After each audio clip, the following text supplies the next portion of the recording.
sa ating Word of God.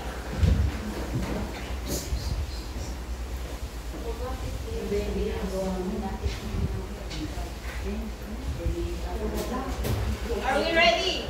Amen. Basahin po natin. Come near to God, and He will come near to you. Wash your hands, you sinners, And purify your hearts, you double-minded. Hallelujah. Hallelujah, Jesus. Thank you, Father God. This is your word, O Lord. Hallelujah. Bless every one of us, O God. Anoint my lips, Lord. Use me as an instrument to deliver your words through your people. This is your people, O God, who will receive the blessing this morning, O Lord. May you touch their heart. Purify every heart who's inside in this congregation. I speak blessing, healing to every one of us. And to you alone all the glory and honor and adoration and thanksgiving. In Jesus' name we pray. Amen. Hallelujah.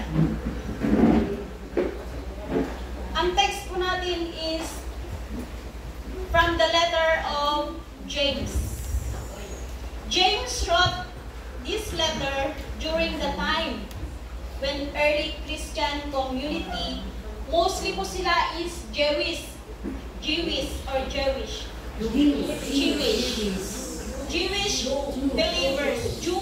believers scattered outside the Jerusalem. This Jewish Christian was facing both eternal problems, persecution, kung basahin po natin sa ating teksto, moral struggles. Humaharap po yung mga tao dito ng mga struggles.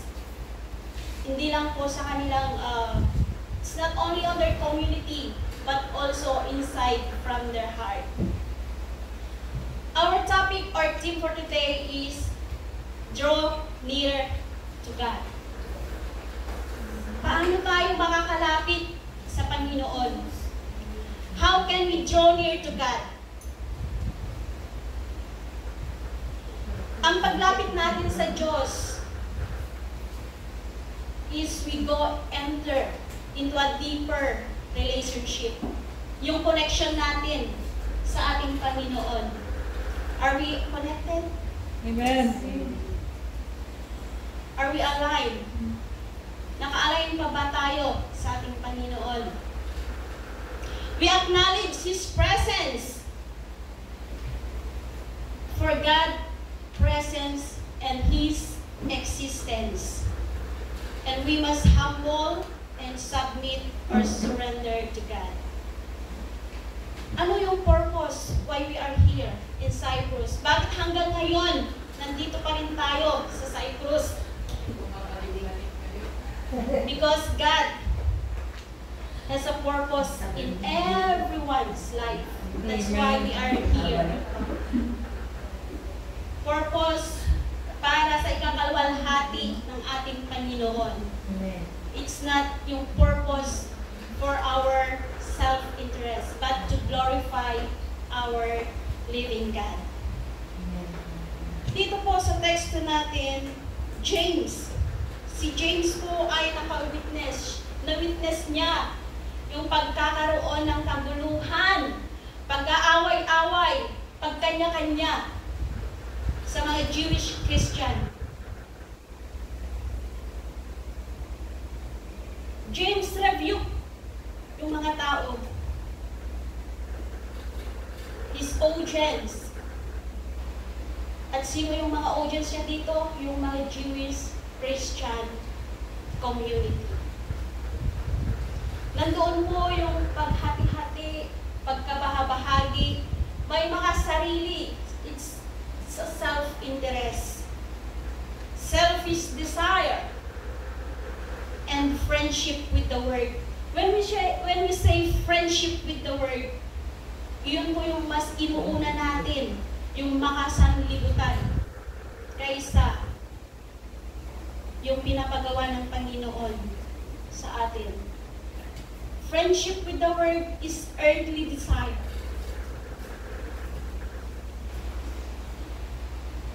Lust of the eyes, lust of the flesh, and pride. Kaya nagkakaroon ng pag-aaway-away yung mga Jews dito po sa James 4:8.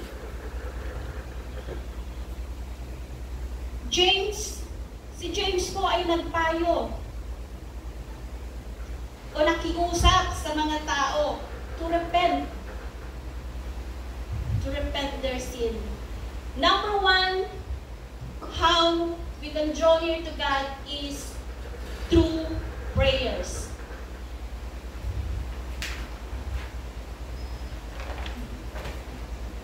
Draw near to God is through prayers.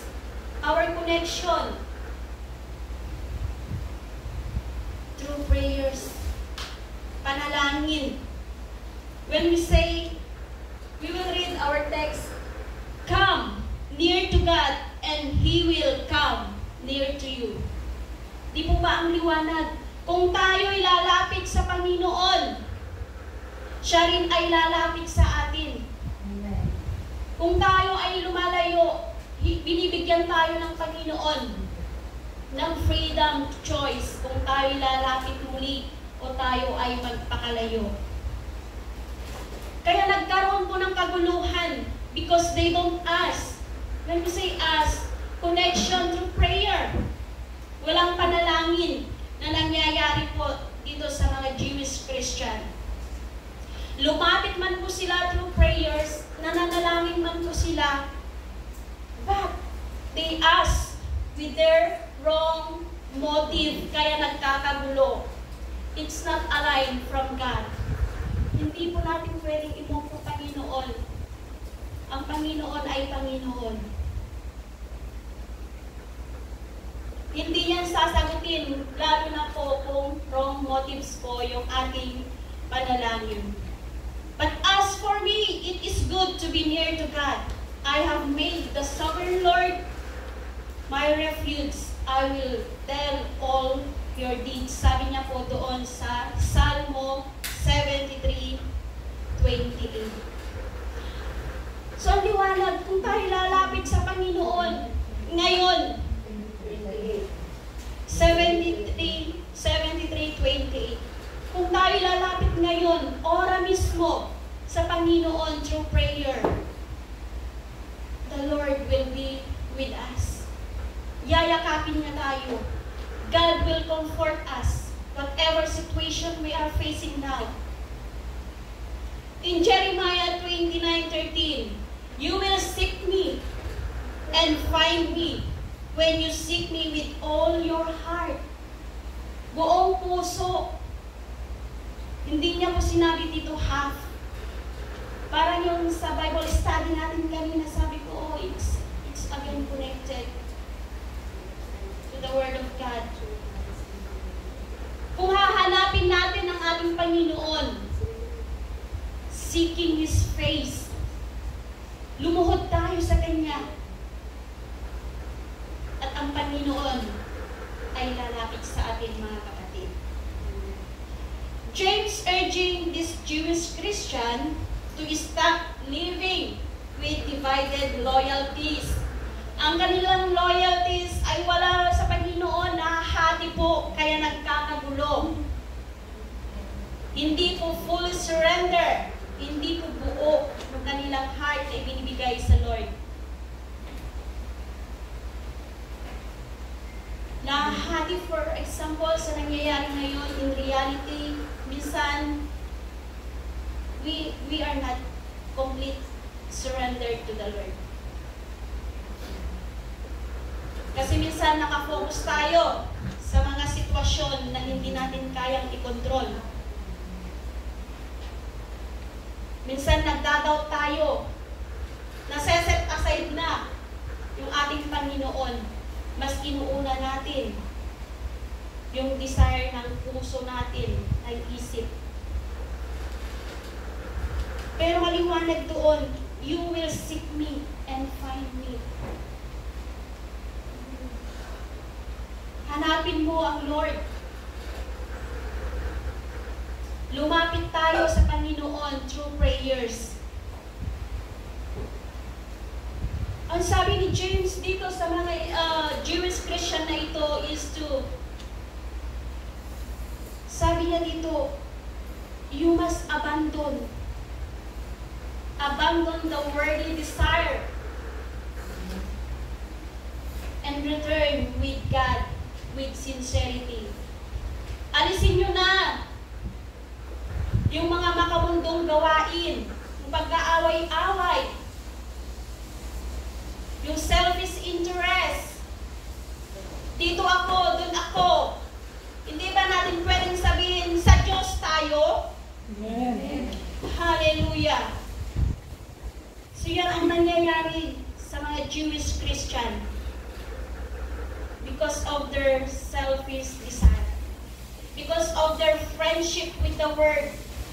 Sila ay nakafocus sa mundo at hindi sa Diyos na lumikha sa kanila. In Hosea 6:1, ito po yung mga Israelita. Come, let us return to the Lord. He has torn us to pieces, but He will heal us.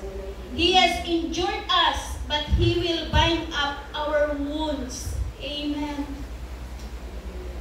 Kahit tayo'y sugatan, kahit tayo durog na durog, kung tayo'y lalapit sa Panginoon sa mga oras na ito, God will heal us. My sisters, mga kapatid,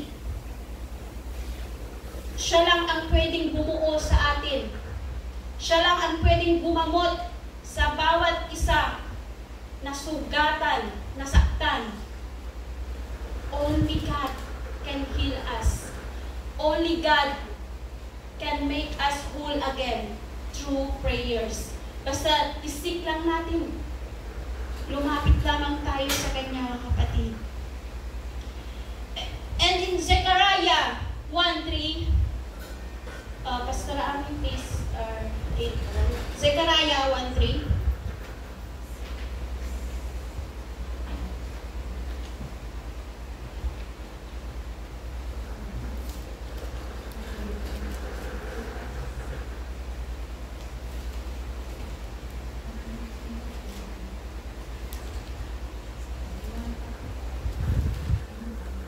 O Zacarias sa Tagalog, Zacarias. Zechariah 1:3.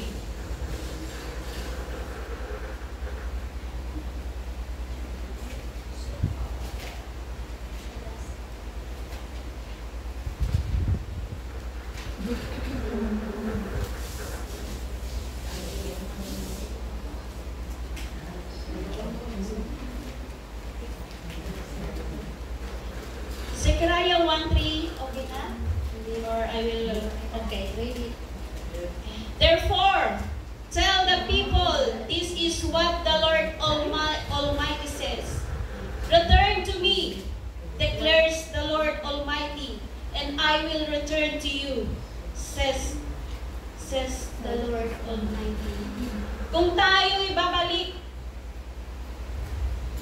kung tayo muli lalapit sa Panginoon, lalo na sa mga panahon na tayo ay nagpakalayo, sa panahon na tayo ay lumayo sa Panginoon because of what we are facing, because of the struggles na ating kinakaharap. At sabi niya, turn to me. At ibabaling ng Panginoon muli ang kanyang paningin sa bawat isa sa atin pag tayo'y lalapit sa Kanya through prayers. And through our faith, yung ating pananampalataya, isang hakbang to draw near to God. Di po ba faith without action action is dead. And without faith, it is impossible to please God. So kailangan na Hebreo 11:6. Kailangan nating lumapit sa Panginoon ng may pananampalataya. Nang kalugdan tayo ng Panginoon pag tayo lumapit sa Kanya. Number 2 is, how can we draw near to God? Draw near to God is through repentance. Ang sabi po dito, wash your hands, you sinners. Hindi po literal na huhugasan yung kamay. But it says here, our behavior, ang ating pagkatao, yung ating character. Sinners is addressed to those who have strayed, yung hindi nakikinig sa commandment ng ating Panginoon. And James called this Jewish Christian to repent, calling them for repentance.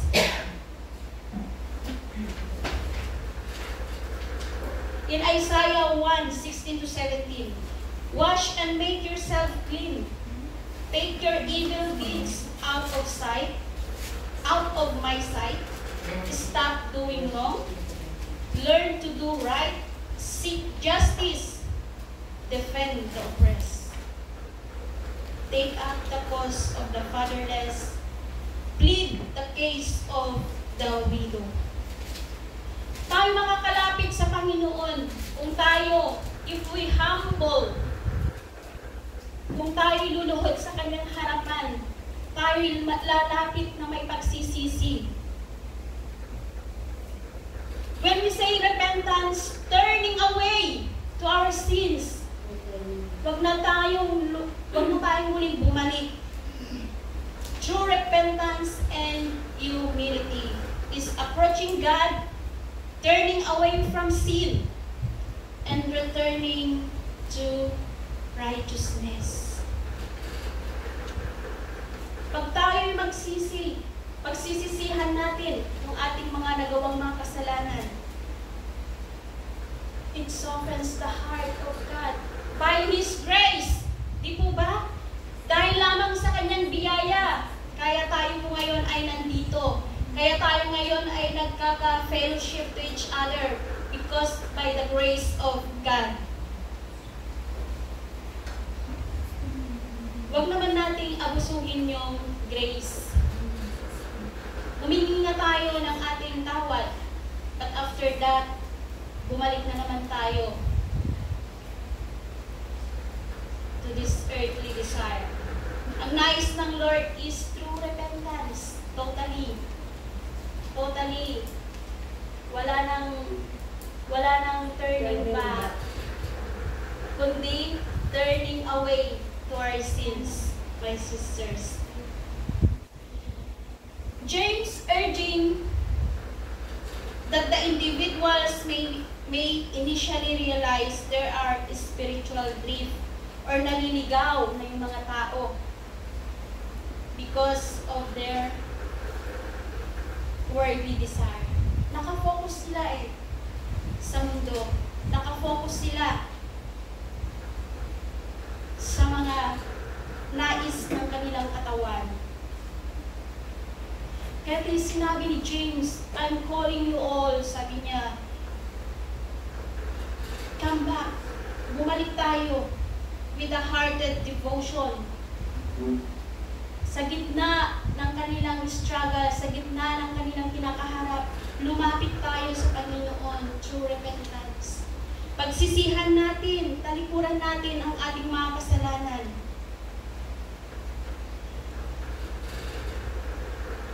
For example po is, may isa tayong kapatid that she is sinning or he is sinning. Nagkakasala siya. Nakikita natin nagkakasala siya. But never, ever judge that person. Wala po tayong karapatan na husgahan kung sino man, kung ano man ang ginagawa ng ating kapatid. For there is only one judge. There is only one judge.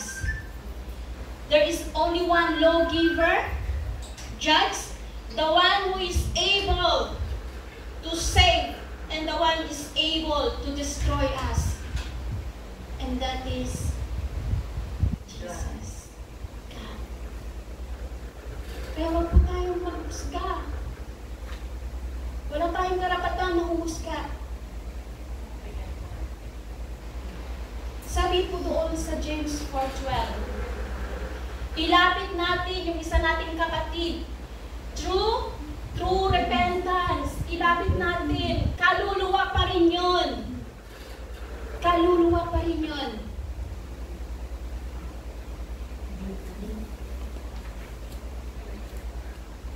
Ilapit natin sa Panginoon. Gaano man siya kasama, gaano man katigas, kagaya na nangyari sa mga Jewish Christian, nananalangin dito si James. At ini-encourage niya dito na tayo mag-repent. Magsisi tayo, talikuran natin ang ating mga ginagawang mali. We must care for the soul. We must have that compassion for that soul. Sa isang kapatid na yan, o sino man makilala natin. Pero alam nyo mga kapatid, God is faithful. Kung nandito tayo sa sitwasyon na to, sa kasalanan na yan, binigyan niya tayo kung paano tayo makalabas. Basahin po natin sa 1 Corinthians 10:13. There is a way out, sabi niya, dahil ayaw ng Panginoon na manatili tayo doon sa sitwasyon. Truth, repentance, and humility. Basahin po natin sa 1 Corinthians 10:13.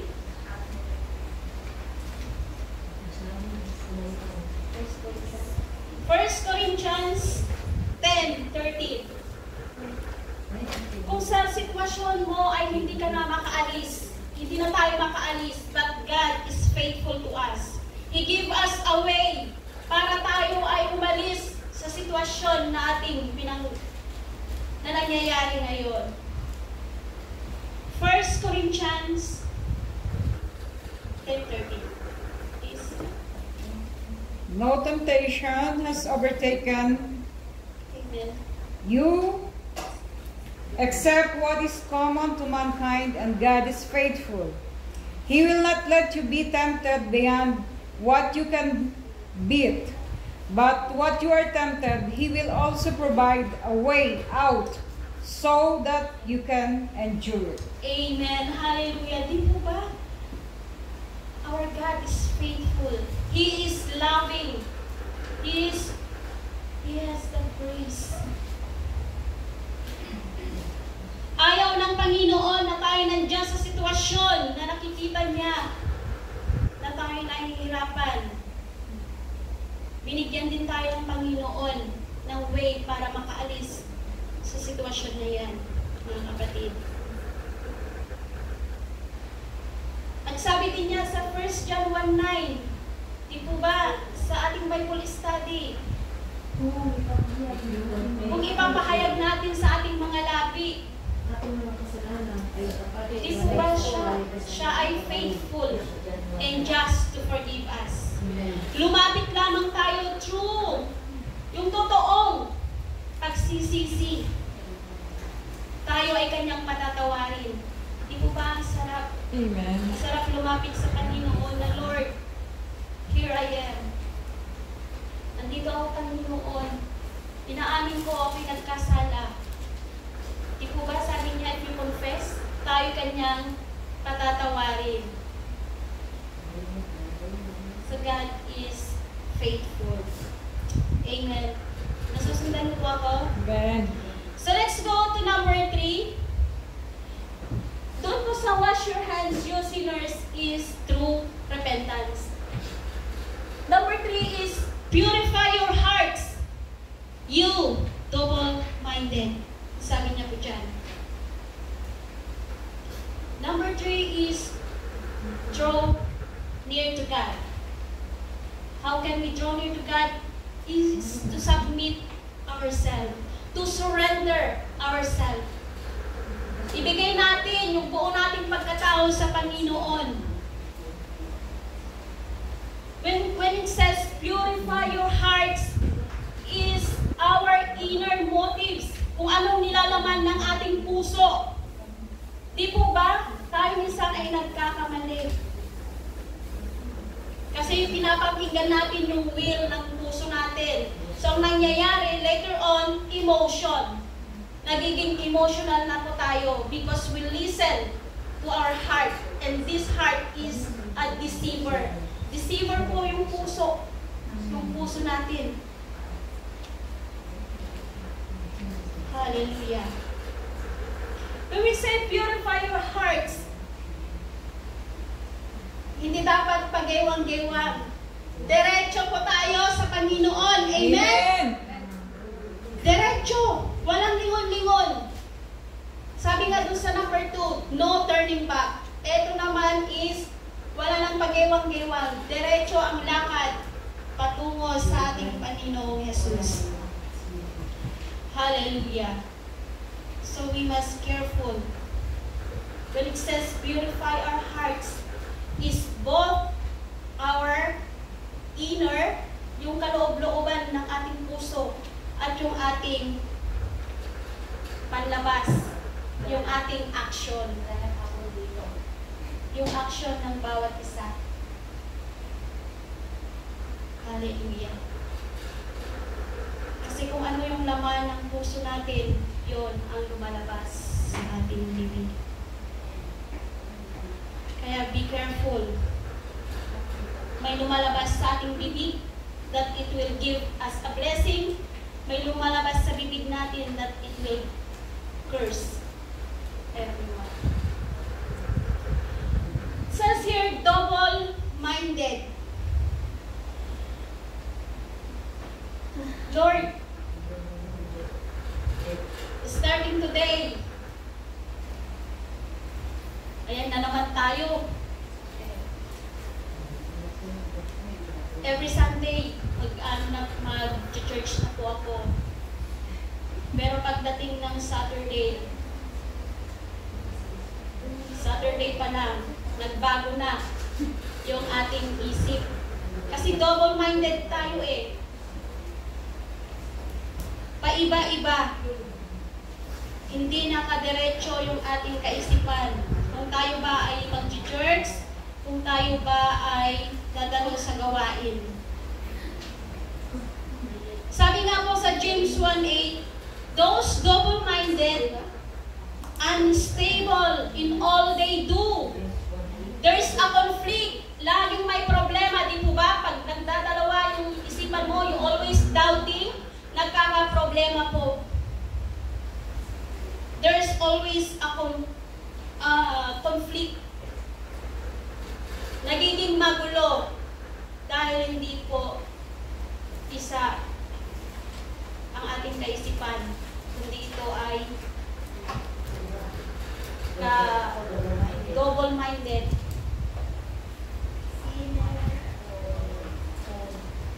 Please open me in 1 Peter 1:22.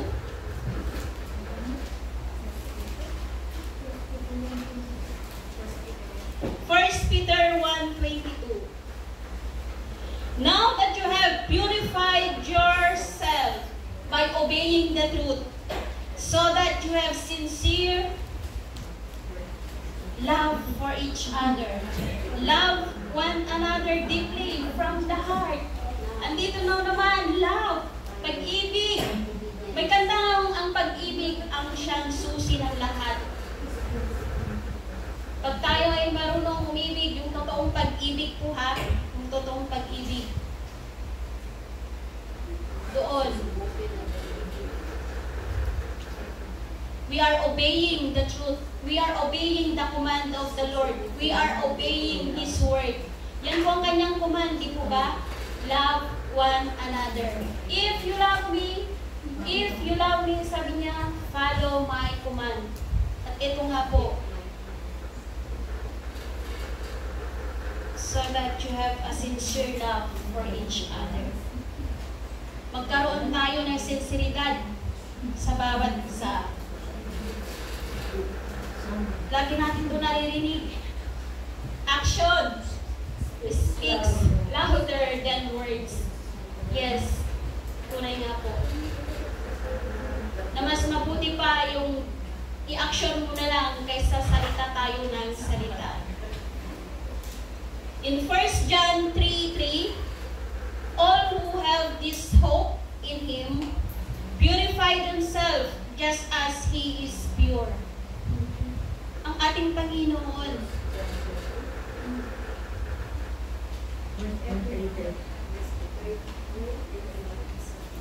He is pure. He is just.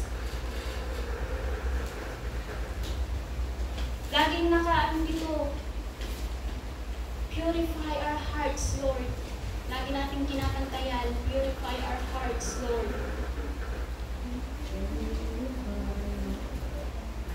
Purify my heart. Kaya tayo lumapit sa Panginoon to submit everything. Lahat. Wala kang ititira. Sabi nga po, di po ba, a true disciple, doon sa Matthew 16:24-26, a true disciple is to deny yourself, take up his cross, and follow Jesus. Ganun po ang ating gagawin. If we want to draw near to God, is to submit ourselves. Surrender everything to God. In Sermon on the Mount in Beatitudes, Matthew 5:8, blessed are the pure in heart, for they will see God. Amen. Kung pure yung ating puso, pure yung ating puso na nanalangin, pure yung ating puso na tayo humihingi ng tawad, pure na tayo nagsubmit sa Panginoon, and we will see God. Amen? Amen. So how can we go? How can we draw near to God? May isang step po is to humble. It says in James 4:10, humble yourself before the Lord and He will lift you up. Ang Lord na mismo ang magtataas sa atin kung tayo po ay nagpakababa sa kanyang paanan. James challenges this Jewish Christian. Tingnan nila kung ano yung kanilang ginagawa. Wait, what their action, yung kanilang ginagawa. Because they have a divided heart. At mas pinili nila yung worldly desire. So I challenge everyone, ano pa yung mga bagay na hindi natin nale-let go?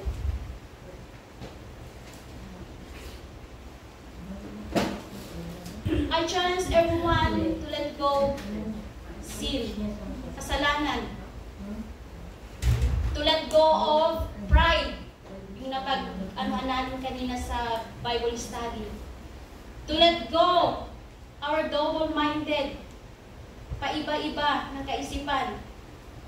And we must pursue holiness and humility. Yung humbleness natin sa ating Panginoon. Because if we humble ourselves to the Lord, siya mismo ang mag-lift up sa bawat isa sa atin. Draw near to God isn't accepting. Yung tinanggap mo lang siya. Kundi it requires po dito yung ating action, yung ating kilos, yung ating galaw. James 4:8, believers to cleanse their hands.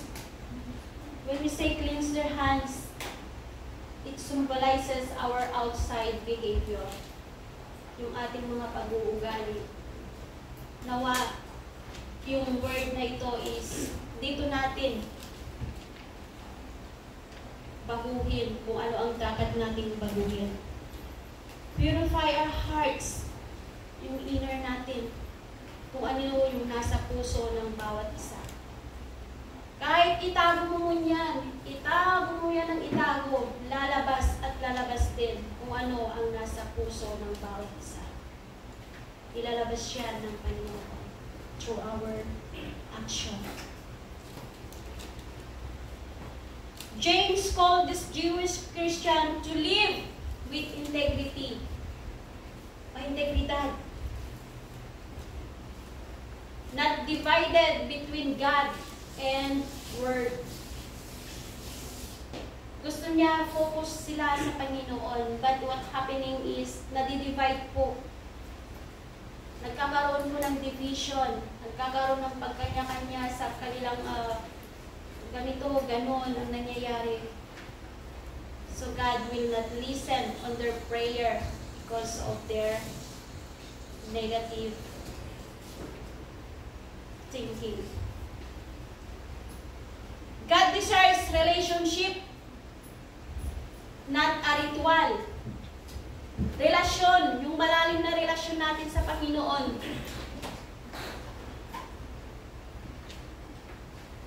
When we say relationship, ito yung connected, yung connection natin sa Panginoon. Nandito yung, when we are connected to the Lord, nandoon na yung full transformation ng ating puso, ng ating espiritu, ng ating buong pagkatao. God responds us when we seek Him sincerely. Amen. Di po ba? Pag sinisik natin ang Panginoon, pag hinanap natin ang ating Panginoon, He will go with us by sinceridad. Draw near to God is both invitation, there is a promise. If you make the move toward to God, He will respond in kindness. Lumapit tayo. Huwag tayong lumayo. Kung tayo nahihirapan sa sitwasyon natin ngayon, lumapit tayo sa Panginoon. Through prayers, through repentance, and submitting ourselves to God. Amen? Hallelujah. Kapatid, kung sa mga oras na ito ay nangusap sa iyo ang Panginoon, ano pa yung mga bagay na hindi pa na-surrender sa iyo? Hindi mo pa na-surrender sa Panginoon. This is the time. Ito na yung panahon. Hindi mo na pwedeng magpabukas pa, kundi start this day. Hallelujah. May I request everyone to stand up? And the music.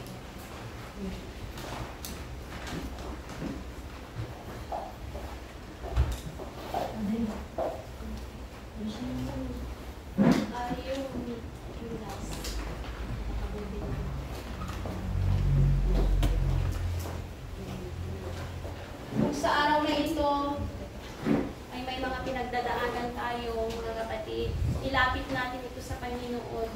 Huwag mong limitihan. Don't limit the power of the Lord.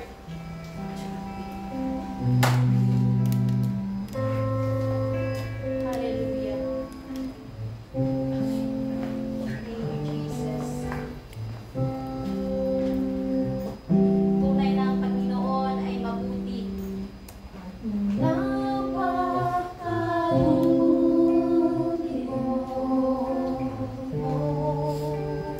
Aming Diyos Ama, ang iyong likha'y luwalhatiin ka.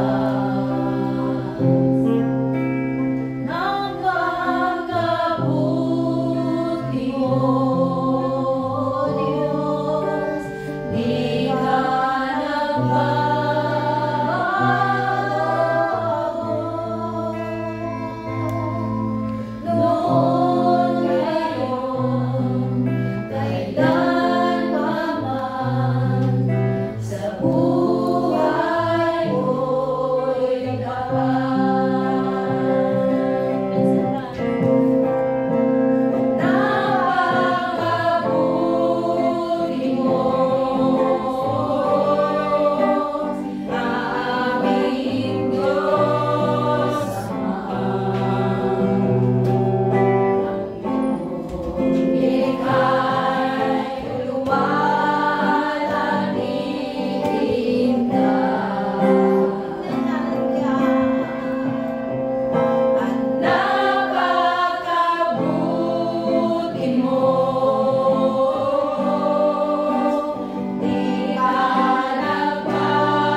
May your name be glorified, Lord, through your words, O God. Hallelujah.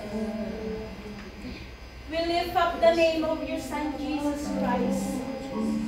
Tunay nga, Panginoon, ang iyong salita ang siyang gagamot sa bawat sugat na mayroon ang aking mga kapatid sa mga oras na ito. Hallelujah. Lord, through your words, speak to them, Father God. Through your words, oh God, hallelujah. It will manifest in their heart, O Lord God. Tulungan mo po kami, Panginoon, na yung mga salita ay maisapamuhay ng bawat isa sa amin, Lord. Hallelujah. When we draw near to you, Lord, you will draw near to us, O God. Hallelujah. Thank you, Jesus. Thank you for answering our prayer. Thank you for forgiving us.